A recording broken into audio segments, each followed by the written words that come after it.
Halo, Assalamualaikum warahmatullahi wabarakatuh dan selamat sore pemirsa TVRI Sulawesi Tengah dimanapun Anda berada.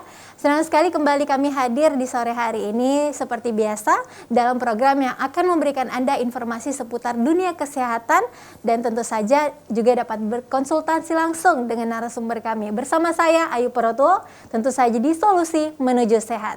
Dan di sore hari ini seperti biasa 1 jam ke depan kita akan berdiskusi langsung dengan narasumber kita. Sudah hadir bersama kita di studio Dr. Sari Handayani Pusadan SPKK MKes yang juga bertugas di Rumah Sakit Umum Anutapura Palu dan Klinik Kulit Karsya Skin Clinic. Selamat malam dokter. Malam. Sehat ya dokter ya? Alhamdulillah. Alhamdulillah. Dan pemirsa seperti biasa juga topik kita pada malam hari ini karena kita sudah kedatangan dokter SPKK spesialis kulit dan kelamin, tentu tidak jauh dari kesehatan kulit dan kelamin. Dan yang menjadi topik utama kita pada malam hari ini adalah seputar kesehatan kulit dan kecantikan. Nah, biasanya kalau topiknya udah kecantikan nih, kaum perempuan sangat suka ya diskusi soal ini ya dokter ya. Nah pemirsa, bagaimana sih kulit yang sehat dan bagaimana caranya untuk mendapatkan cantik yang prima namun dengan cara-cara yang sehat. Untuk itu kita langsung berdiskusi dengan dokter kita, Dokter Sari. Nih kesehatan kulit ya lagi banyak diperbincangkan, apalagi masa sekarang ya. Kalau scroll Instagram, sosial media begitu banyak banget nih tips-tips supaya sehat kulitnya, menjadi cantik secara instan. Tapi kita dan pemirsa juga pengen tahu dong dokter, kesehatan kulit atau kulit yang sehat itu seperti apa sih? Baik, terima kasih atas kesempatannya. Jadi kulit yang sehat itu sebenarnya kulit yang tidak mengalami kelainan apapun. Oke. Kulit yang pertama itu ada pun ciri-cirinya itu yang pertama, warna kulit itu merata. Tidak ada flek, tidak ada jerawat atau dan lain-lain. Yang kedua, kulit itu tampak lebih kenyal, lembab, elastis. Nah, yang ketiga kelihatan cerah. Nah, itu biasanya kulit yang sehat. Tapi biasanya kan kita sering dengar juga ya dokter ya, tipe-tipe kulit, ada yang kulit kering. Kalau bisa kita berbicara soal kulit wajah ya. Ada kulit kering, kulit normal, kulit oily, Jadi begini, tipe kulit itu dibagi dengan 5 tipe. Yang pertama itu tipe kulit normal. Yang kedua itu tipe kulit normal ini yang seimbang. Yang kedua itu tipe kulit yang kering, dry skin. Dan yang ketiga itu tipe kulit yang berminyak, oily skin. Dan yang keempat itu tipe kulit kombinasi. Jadi ada berminyak, daerah-daerah tertentu yang berminyak, ada daerah-daerah tertentu yang kering. Terutama daerah T-zone, katanya daerah T orang bilang itu biasanya berminyak dan daerah yang lainnya tipe kering. Dan yang terakhir itu tipe yang sensitif. Nah, kadang-kadang tipe sensitif ini yang bikin banyak masalah biasanya di kelainan kulit atau apa biasanya. Tipe ini yang paling sering mengalami kelainan. Kalau orang Indonesia sendiri kebanyakan tipe kulitnya apa tuh dokter? Biasanya? Sangat bervariasi. Kelima-limanya ada. Kelima-limanya ada. Cuma kalau tipe kulit yang sesuai warna juga ada. Yang diklasifikasikan berdasarkan warna itu tipe kulit 1 sampai 6. 1 itu makin pigmennya berkurang, 1 yang paling tipe kulit Eropa, tipe kulit 6 itu yang Afrika. Jadi kalau tipe kulit Indonesia itu ya 3, 4, 5 gitu. Urutan di 3, 4, 5 berdasarkan banyaknya pigmentasi di kulit ya. Itu kalau kita ngomongin soal kulit wajah ya dokter ya. Tadi ada 5 golongan itu. Dan kalau misalnya cara penanganannya, tadi kan sempat mengatakan kulit yang sehat itu yang tidak terdapat gangguan atau penyakit kulit, bisa dikatakan seperti itu ya dokter ya. Nah, tapi apakah masalah yang sering ditemui dari masing-masing kulit itu sama atau beda? Beda. Masing-masing kulit, misalnya tipe kulit kering. Biasanya tipe kulit kering itu lebih gampang iritasi. Biasanya mereka itu tipe kulit kering kalau salah memilih jenis perawatan, produk-produk perawatan itu cepat iritasi. Dan kadang-kadang karena kurang berminyak kan tampak lebih cepat lebih kusam kalau tidak perawatan. Nah, kalau tipe kulit berminyak paling sering itu yang kita kenal sebagai jerawat. Nah, akne itu paling sering pada tipe-tipe kulit berminyak karena kan pori-porinya besar, karena kelenjar minyaknya itu yang banyak dan besar. Jadi kalau kena debu sedikit atau kotoran sedikit itu mudah mudah sekali tertutup ya. Iya. Okay. Kalau tipe kulit kombinasi itu yang paling sering juga mengalami gangguan karena dia kalau tidak mengerti dia bingung kok saya mau di bagian saya mau memakai produk yang berminyak untuk kulit T-zone saya berminyak tapi yang lain akhirnya jadi keset jadi lebih kering. Itu yang kombinasi tadi. Itu yang kombinasi. Jadi memang untuk tipe kulit kombinasi itu yang lebih harus lebih perawatannya lebih khusus difokuskan juga mungkin ya. Iya, karena untuk area-area tertentu itu berbeda penanganannya. Makanya ya pintar-pintarnya milih produk-produk untuk perawatan sesuai dengan jenis kulit. Betul. Dan yang terakhir tadi kulit sensitif. Sensitif. Nah, ini kulit sensitif ini sebenarnya kulit yang kalau ada terbagi dua. Kulit yang ini sebenarnya kulit sensitif dikatakan memang ada yang genetik. Genetiknya atopi, istilahnya kami itu kulit yang atopi. Nah, itu kulit yang atopi memang cenderung kering karena kelembaban kulitnya memang yang tidak kurang memang dari genetiknya memang. Nah, biasanya pada pasien-pasien yang memang ada bakat alergi atau apa, itu kulit atopi. Nah, kulit sensitif yang kedua itu memang karena kulitnya yang bermasalah. Nah, misalnya kulit yang karena akibat dari pemakaian produk tertentu atau dari penyakit tertentu. Nah, itu dikatakan kulit sensitif dan penanganannya memang harus ke dokter. Oke, berarti kulit sensitif ini istilahnya keadaan ekstrim dari keempat jenis kulit yang tadi ya dokter? Iya, benar. Oke, nah pemirsa kami juga ikut memberikan informasi terkait kulit wajah ini. Tentu juga Anda dapat berkonsultasi atau memberikan tanggapan, pertanyaan, ataupun sekedar memberikan keluhan begitu kepada Dokter Sari, dapat langsung bergabung di 0451 452 414 ataupun di 0813 9076 2685. Silakan lihat nomor yang tertera di layar TV Anda. Dan dokter, ini menarik sekali ya, kalau tadi ngomongin kulit wajah, apakah itu juga sama keadaannya untuk kulit anggota tubuh yang lain? Ya, jadi begini, ini kan biasanya orang lebih konsen ke wajah. Iya. Kecantikan itu selalu lebih diasumsikan cantik di wajah. Betul. Padahal tidak seperti itu. Kulit itu kan sebagian besar tubuh kita, malah bagian paling terbesar dari tubuh kita adalah kulit. Kulit yang lain, wajah hanya sepenggal doang. Sepenggal doang. Tapi cuma karena dia yang terpapar dengan kepedean manusia kita kan dari kulit wajah. Tapi tidak seperti itu. Tapi mungkin memang di setiap kulit, di setiap bagian tubuh kita itu berbeda-beda. Tingkat komposisinya, misalnya ada yang di bagian sini punya kelenjar, ada yang kelenjarnya yang ini lebih dengan yang daripada yang lain, ada juga yang dibilang kulitnya lebih tipis daripada yang bagian lain. Jadi masing-masing punya treatment sendiri. Cuma kalau memang sebenarnya yang sangat dibutuhkan kulit dari wajah ataupun tubuh itu adalah kelembaban.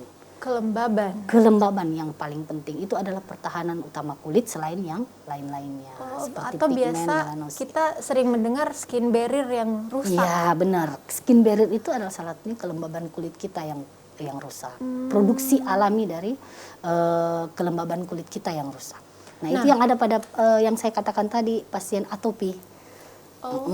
Yang secara yang genetik? Genetik kulitnya lebih sensitif daripada kulit jenis lain. Oke, nah berarti memang ketika kelembaban kulit kita itu tidak mencapai taraf yang dibutuhkan kulit yang seharusnya, itulah yang akhirnya menimbulkan masalah. Entah itu di kulit wajah maupun kulit bagian tubuh yang lain. Oke, tapi kalau kita ngomongin soal kecantikan ya dokter, kita mungkin lebih fokus dulu ke area wajah ya di awal ini. Nah berarti untuk setiap jenis tadi 5 kondisi kulit ya, 5 tipe kulit itu, kelembaban yang dibutuhkan itu bagaimana caranya untuk mendapatkan kelembaban itu agar skin barrier-nya tidak rusak? Kalau di wajah memang yang paling diutamakan itu perawatan. di tubuh pun sebenarnya harus dirawat. Jadi kadang ada masyarakat atau orang-orang tertentu, terutama pasien saya yang biasa mengatakan ngapain pakai hand body ya, biasa gitu, lotion ya. Paling sering itu mereka ngomong seperti itu. Seharusnya tidak bisa seperti itu, harus tetap menggunakan pelembab baik di wajah ataupun di badan. Oke, kita tahan dulu dokter. Sudah ada satu penelpon yang masuk. Halo, assalamualaikum, selamat sore. Selamat sore, assalamualaikum. Waalaikumsalam. Dengan Ibu Vindi Marawola, boleh Ibu langsung berkonsultasi dengan dokter? Silakan. Iya, Ibu dokter terima kasih. Saya ingin bertanya, di usia 50 tahun lebih, sekarang sudah 56 tahun, tapi di wajah itu timbul kayak ada farat kecil-kecil itu, tapi timbul dok. Iya, iya. Di leher, itu tanda apa itu dok? Maksudnya kok tiba-tiba ada seperti itu gitu.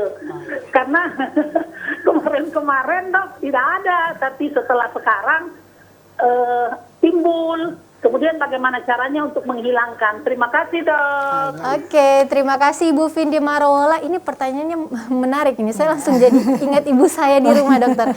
Karena umurnya sama dengan Ibu Vindi, 56 tahun. Benar. Dan juga tiba-tiba muncul itu apa ya tadi disebut? Timbul bintil-bintil ya. Bintil, iya. Kecoklatan atau kehitaman di wajah atau di leher. Leher. Nah, Ya. kalau Ibu Vindi leher, kalau Ibu saya waktu itu di bawah sini nih. Iya. Di bawah wajah itu Di apa bawah dokter? wajah. Jadi begini, itu diagnosa kami biasanya di kedokteran itu ada istilah namanya keratosis seboroid. Keratosis seboroid. Nah, keratosis. ini timbul ini seiring dengan usia kulit biasanya, tapi sangat dipengaruhi oleh genetik. Oh. Nah, jadi ini salah satu sebenarnya dari tanda penuaan kulit. Nah, jadi keratosis seboroid ini selain tanda penuaan kulit itu biasanya paling sering disebabkan oleh paparan sinar matahari.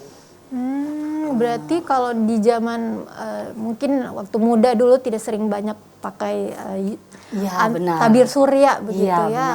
Benar. Jadi walaupun faktor genetik ada, biasanya dari orang-orang tuanya dia, masing-masing kita itu akan mengalami proses penuaan kulit. Oke. Nah, ada yang seperti tadi ibu yang katakan tadi, ibu yang keratosis seboroid, ada juga yang timbul flek-flek saja, flek-flek hitam. Ada juga yang flek-flek putih di sekitar kulitnya. Jadi semua itu sebenarnya faktor-faktor penuaan kulit. Faktor penuaan kulit, tapi itu bisa dicegah dokter. Kalau misalnya Ibu Vin sekarang sudah muncul, ya. Apa yang harus dilakukan? Nah, kalau sudah muncul ya saya sarankan harus tetap ke dokter untuk menghilangkan keratosis seboroid itu. Jadi dokter memang harus ke dokter spesialis karena kompetensi kami untuk menghilangkan itu, dan memang menggunakan alat tertentu, namanya itu kauterisasi.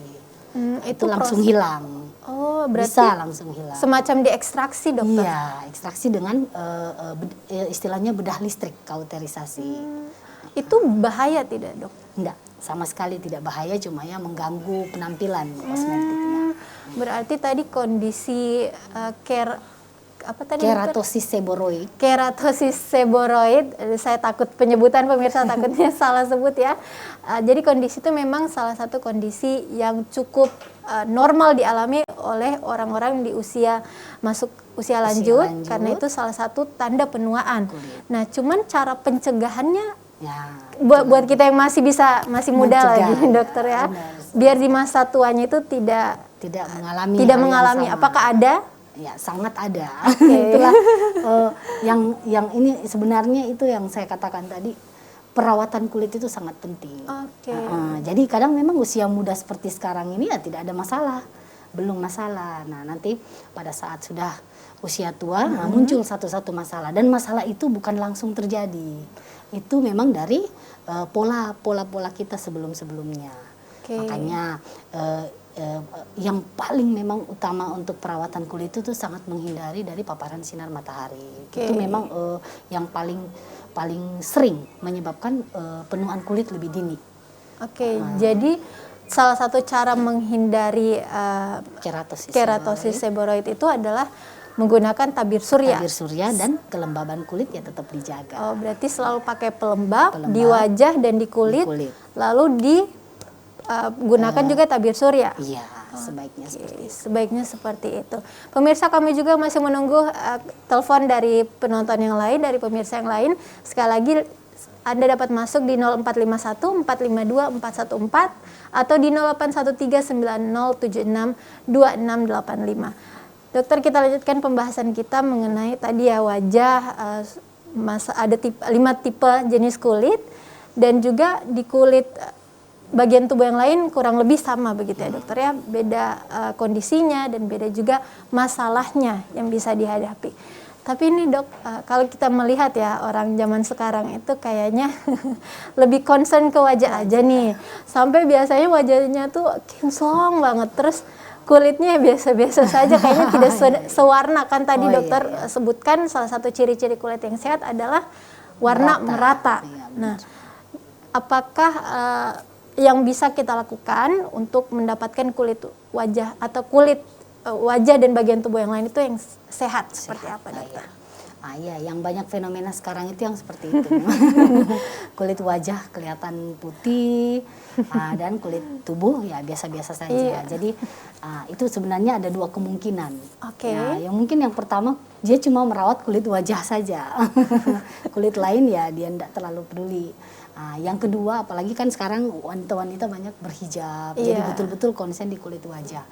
Sementara yang kedua bisa jadi dia menggunakan produk-produk yang bisa jadi berbahaya untuk kulit kalau sudah berubah warna. Jadi kita dokter-dokter spesialis kulit ini sangat menganjurkan masyarakat untuk tidak usah memutihkan wajah, menyehatkan wajah yang lebih utama. Kalau wajah sehat, otomatis akan menarik dilihatnya. Betul dokter. Jadi memang fenomena memutihkan wajah ini lagi trending juga ya. Kalau kita lihat sekarang dokter ya, kebanyakan orang mau ke klinik itu, bagaimana sih dok saya mau dapat kulit yang putih. Instan lagi pemirsa. Nah itu kita akan cari tahu sesudah azan maghrib. Kita jeda sebentar pemirsa, kita segera kembali.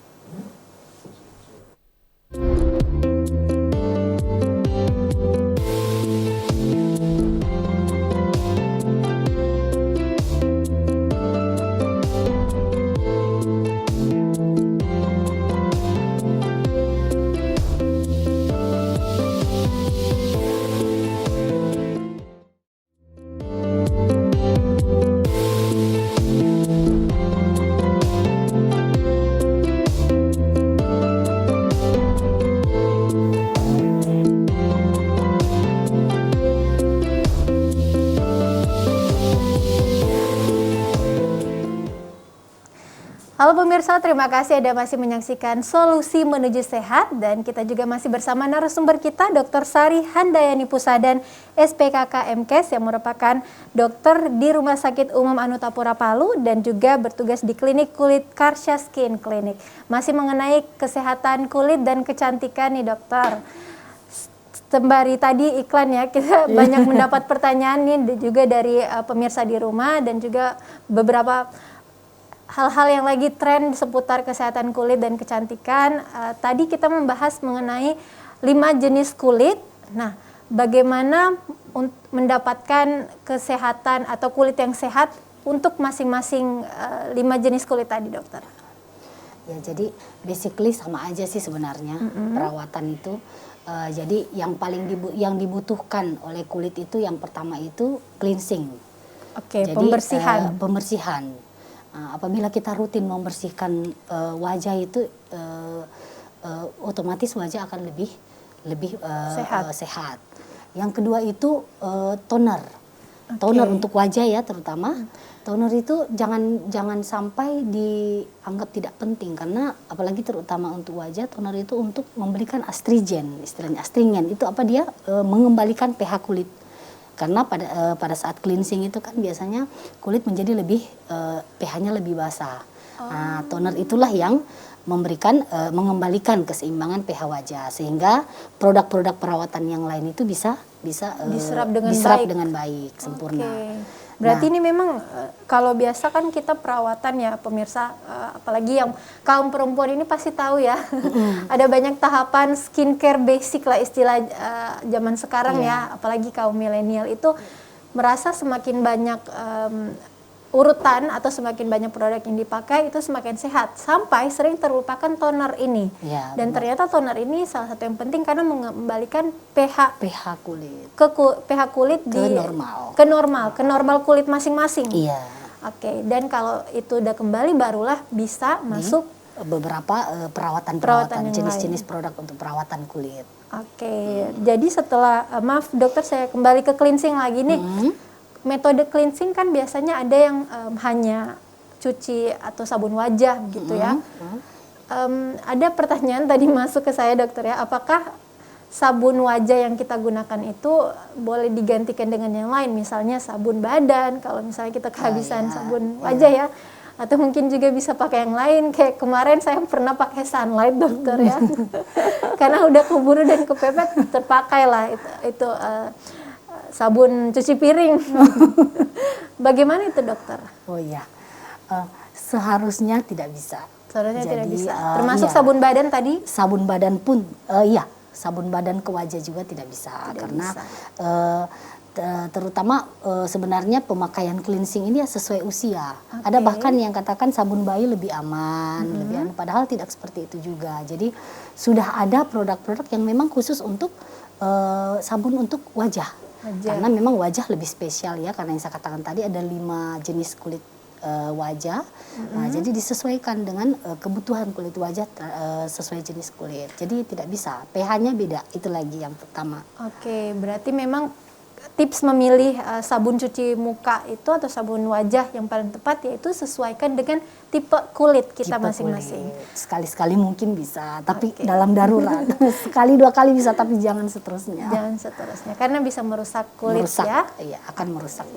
Oke, setelah toner kita biasanya apa lagi dokter? Nah, setelah toner bisa digunakan nutrisi untuk kulit. Nah, misalnya yang sekarang lagi produk-produk serum dan lain-lain itu boleh, itu pilihan pada pada kita masing-masing. Kalau menggunakan serum, nah itu untuk nutrisi kulit. Tapi yang paling utama setelah itu pelembab. Nah, diusahakan kulit itu jadi lebih lembab, lebih moist sehingga kulit lebih elastis. Nah, setelah pelembab barulah kita berikan pemakaian sunscreen. Sunscreen ini sangat penting. Itu lagi yang pertama awal kita dapat mencegah berbagai macam penyakit kulit di kemudian hari. Oke. Nah, yang terakhir itu yang dibutuhkan kulit ada namanya exfoliating. Nah, exfoliating itu adalah peremajaan. Bahasa awamnya itu peremajaan kulit. Jadi mencegah penuaan kulit sejak dini. Exfoliating ini biasanya ada ya, kalau kita lihat pemirsa, orang sering mengatakan maskeran atau peeling gitu ya dokter ya? Iya benar. Itu termasuk exfoliating? Termasuk exfoliating. Dan pemakaian krim malam juga itu termasuk exfoliating. Ya, tapi ya dia dari jenis yang ringan. Tergantung pemilihan produk dan tergantung jenis wajah atau permasalahan wajah yang akan di exfoliating. Oke. Nah, dan tahapan basic skincare lah bisa kita sebutkan ya dokter ya. Tahapan basic skincare ini harus disesuaikan dengan jenis kulit dan ini bisa berubah atau beda lah jumlahnya untuk masing-masing tahapan seperti itu ya dokter ya. Kalau kulit kering, kulit berminyak, itu bisa saja produknya yang digunakan berbeda-beda. Berbeda-beda, tergantung. Iya, tapi tahapan dari cleansing, terus astringent tadi, toner, terus serum atau pelembab, kemudian exfoliating dan sunscreen itu tahapan itu memang untuk semuanya itu dilakukan. Cuman jenis-jenisnya itu yang berbeda sesuai dengan jenis kulit. Jadi jenis cleansingnya beda pada kulit yang kering dengan normal atau kulit sensitif itu beda. Begitu toner juga beda bisa, yang lain-lain juga bisa beda. Kayak pelembab itu pada kulit-kulit yang berminyak, biasanya orang bilang ngapain kasih pelembab udah berminyak. Tidak seperti itu. Itu ada pelembab khusus untuk kulit-kulit yang berminyak. Padahal itu tidak boleh dilewatkan ya dokter ya? Sebaiknya jangan dilewatkan. Oke, tadi ngomong-ngomong soal ini ya dokter ya, tipe-tipe kulit. Tadi saya mengingat ada salah satu rumor atau mitos lah begitu dokter di bidang kesehatan kecantikan kulit yang mengatakan kalau orang yang punya oily skin atau wajah berminyak itu justru cenderung lebih lambat keriputnya. Itu betul tidak dokter? Oh iya.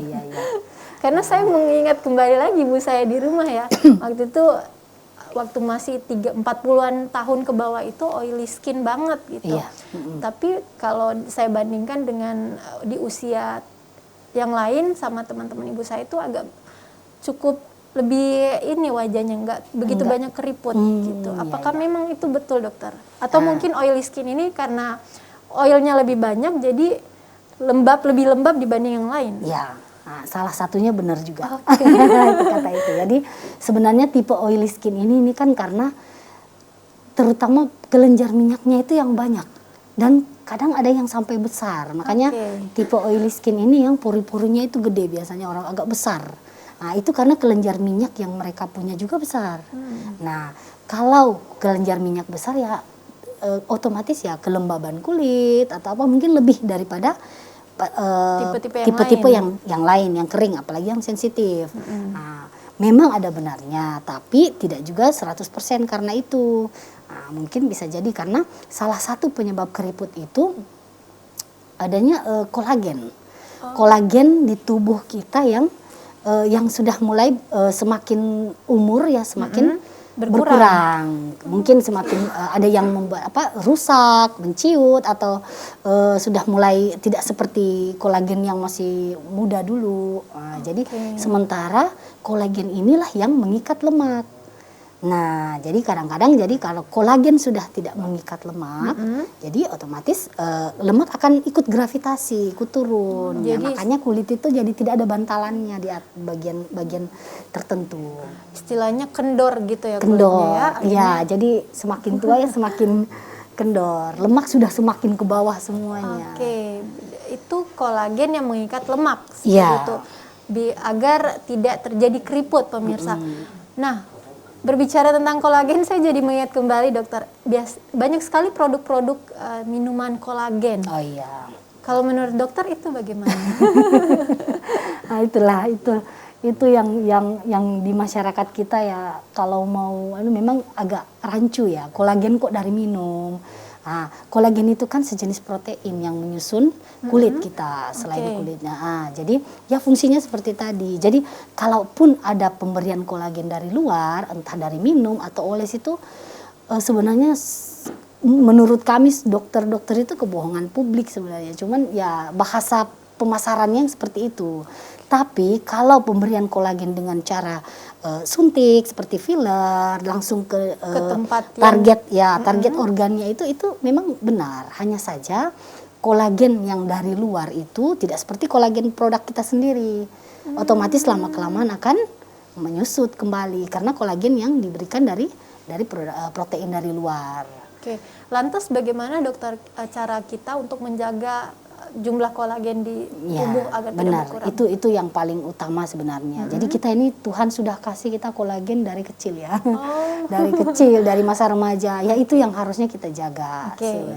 Ya salah satunya ya pola hidup kita yang kita jaga. Jadi kulit itu selain dari luar, kita perbaiki dari luar ya, tetap internal dari kita juga akan sangat mempengaruhi kulit. Misalnya kurang istirahat, makanan, ada makanan atau minuman tertentu justru malah merusak kolagen, merusak kulit kita, dan terutama stres. Stres itu sangat mempengaruhi elastisitas kulit, terutama ya pemeliharaan terhadap kolagen, makanan, stres dan istirahat. Kalau bisa istirahat cukup itu untuk kesehatan kulit sangat-sangat penting. Berarti memang selain merawat kulit dari luar, yang salah satu cara untuk mendapatkan kulit sehat adalah merawat dari dalam ya, pola hidup, pola makan, pola istirahat seperti itu. Pernah kita mendengar dokter satu bahasa gitu ya, apa yang kita ini adalah apa yang kita makan. Iya, benar. Betul ya dokter ya? Betul sekali. Bagaimana itu dokter? Ya, karena apapun yang masuk, yang akan tampak, yang keluar itu ya akan tampak itu yang akan tampak keluar. Oke. Makin sehat makanan kita, otomatis semua organ tubuh termasuk kulit akan tampak, akan kena dampaknya, akan sehat juga. Kayaknya saya begitu setuju dengan statement dokter ya, karena saya termasuk kulitnya kering. Ya. Dan jarang minum air. Akhirnya biasanya di beberapa bagian tubuh gitu ya, kulitnya itu mulai kelihatan bersisik. Saking keringnya. Saking keringnya. Jadi gitu. Mulai sekarang harus minum air banyak-banyak. Betul. Nah, dokter, secukupnya. Menarik sekali ini pemirsa, kami sekali lagi mengajak Anda untuk bergabung. Silakan memberikan pertanyaan, keluhan ataupun berkonsultasi langsung dengan Dokter Sari. Silakan masuk di telepon interaktif kami 0451 452 414 atau di 0813 9076 2685. Dokter, selain tadi ya pembahasan kita, sekarang juga lagi tren, tadi kita sudah sebutkan di awal ya, pengen putih instan. Oh iya, benar-benar. Lebih banyak orang datang ke klinik untuk dapat kulit putih dibanding kulit sehat. Betul. Akhirnya banyak banget klinik-klinik dan juga klinik-klinik bermunculan begitu, dan juga produk-produk kecantikan yang khusus memutihkan. Benar. Bagaimana menurut dokter produk-produk seperti itu? Nah, yang pertama itu tidak usah merubah warna kulit kita. Kita orang Indonesia kayaknya selalu matang ya dokter ya. Seharusnya kita malah bersyukur dikasih kulit sama Tuhan ya seperti ini, karena pertahanan kulit kita malah bagus. Dibanding kulit yang tipe 1, tipe 2 yang saya katakan tadi. Justru tipe kulit seperti kita ini 3, 4, 5 ini sangat melanin ya, orang bilang pigmen di tubuh yang kita produksi itu lebih baik daripada orang-orang yang putih tipe 1, 2. Nah, hanya saja mungkin ya melasma itu kan yang kata flek-flek itu muncul ya karena itu. Oke, dokter, kita tahan sebentar, ada penelpon yang masuk. Halo, assalamualaikum, selamat sore. Iya. Halo, dengan ibu siapa, di mana? Saya dengan ibu. Halo. Dengan Ibu Lisa. Iya, Ibu Lisa, silakan langsung dengan pertanyaannya, Ibu. Iya, terima kasih. Alhamdulillah, malam ini saya mencari kulit. Halo.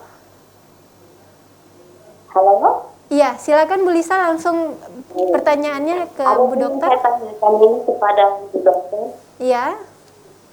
Begini dok, keluhan wajah memiliki flek dengan lingkaran hitam di mata.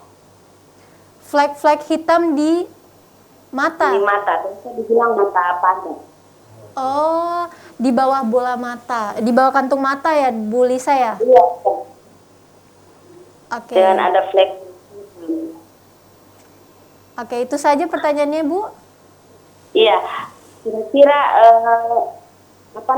krim apa yang bisa dipakai untuk mengurangi flek-flek di wajah saya dengan hitam di mata? Apakah ada tempat klinik kecantikan Ibu Dokter? Oke, baik Ibu Lisa, pertanyaannya sudah kami dapatkan.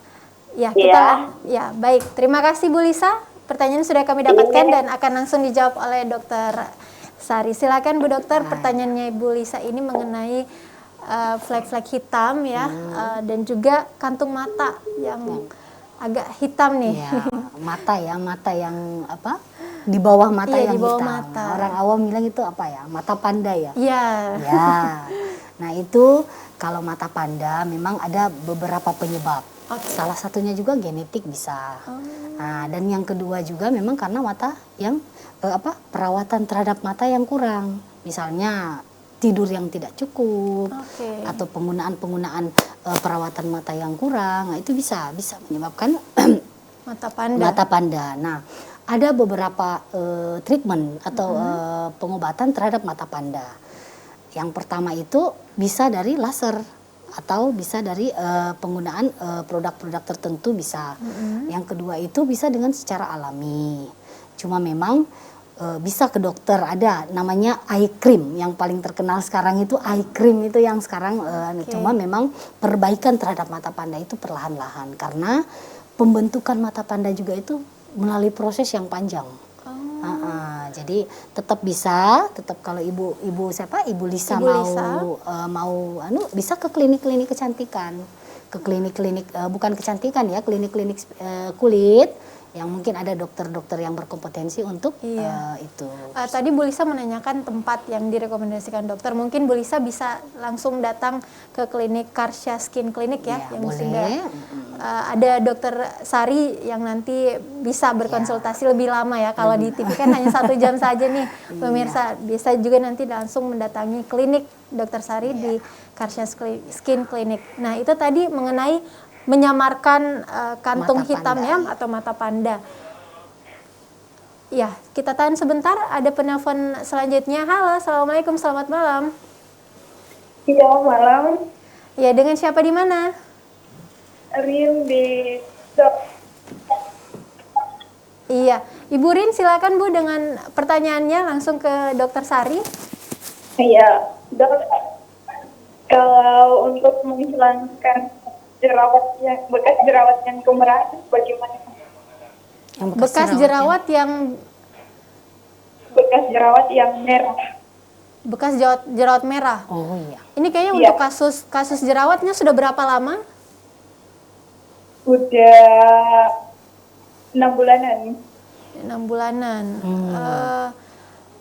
Jerawatnya paling banyak muncul di daerah mana?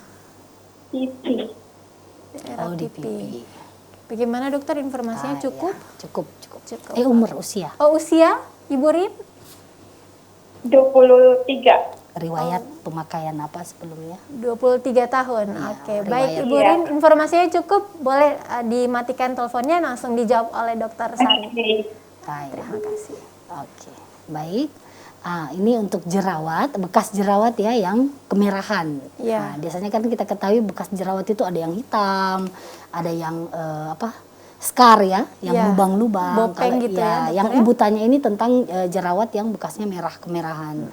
Nah, memang untuk bekas jerawat kemerahan ini butuh penanganan khusus. Oke. Apalagi yang ada di pipi. Nah, biasanya itu kita menyebut diagnosanya itu kadang-kadang kita menyebut acne rosacea.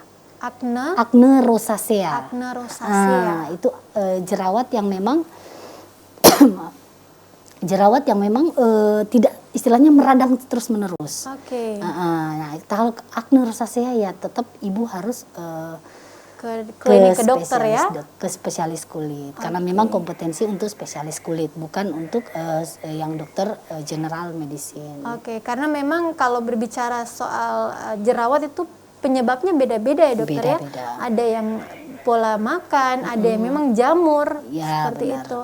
Jadi perlu Ibu Rin untuk langsung mendatangi spesialis, bisa juga nanti berdiskusi lebih lama Ya. dengan Dokter Sari di Karena klinik produk-produk beliau. yang dibutuhkan sama ibu tadi itu memang Ibu Rin itu memang hanya bisa diberikan oleh dokter untuk memperbaiki purgingnya itu.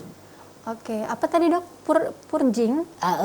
Ya, kalau bekas jerawat ya, bekas jerawat yang masih meradang, Oke, jadi butuh penanganan peradangan ya. lebih inflamasi. ekstra dan juga butuh diketahui lebih lanjut apa penyebab dari jerawat Ibu Rin.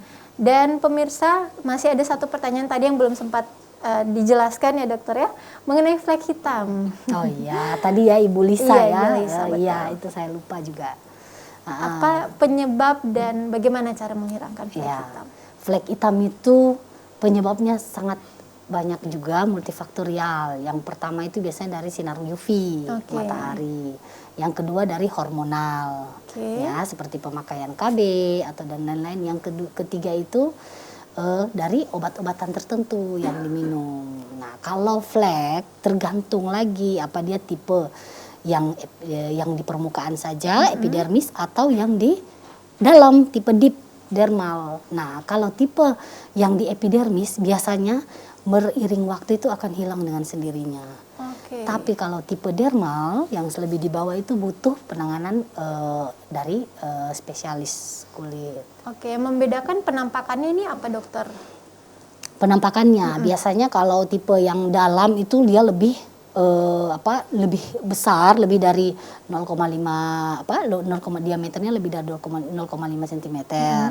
Nah, kalau yang cuma di epidermis permukaan biasanya cuma di bawah dari 0,5, dibilang spot ya, spot flek, spot, melasma spot.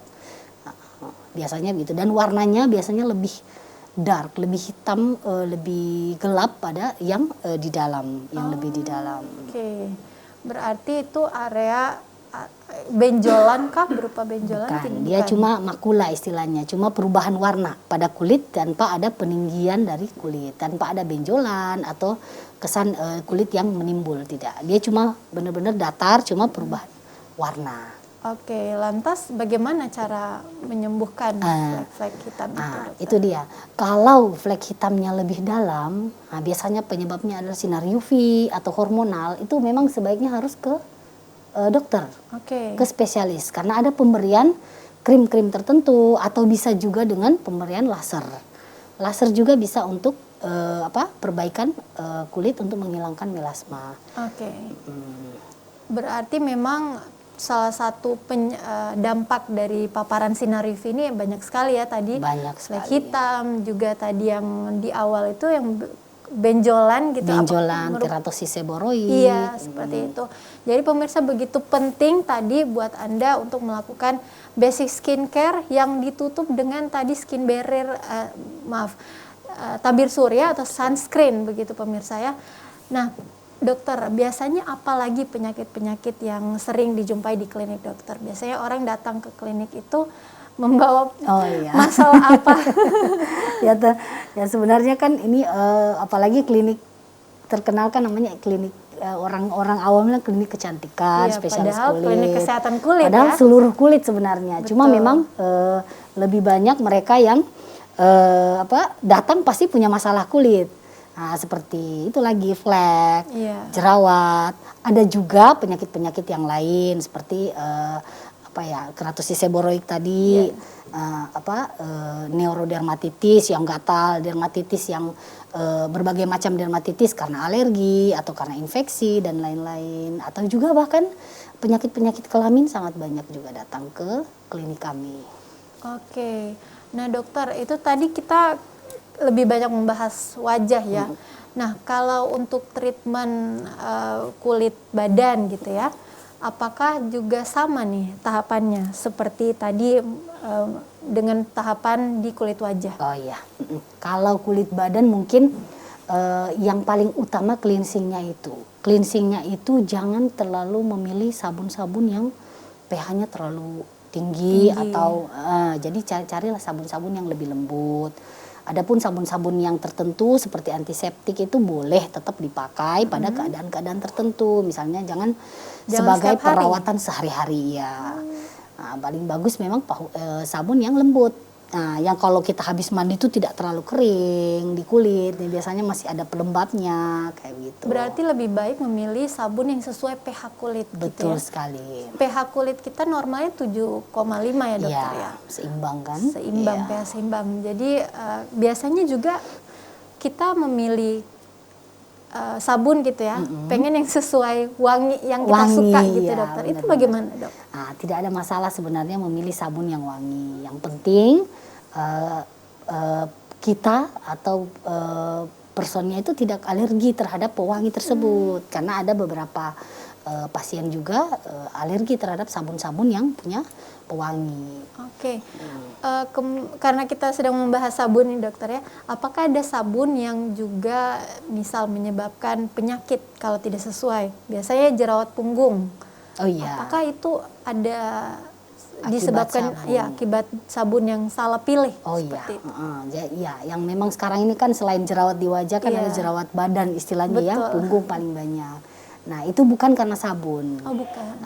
Bisa jadi ya selain sabun bukan karena sabun, itu penyebabnya paling sering karena hormonal hormon.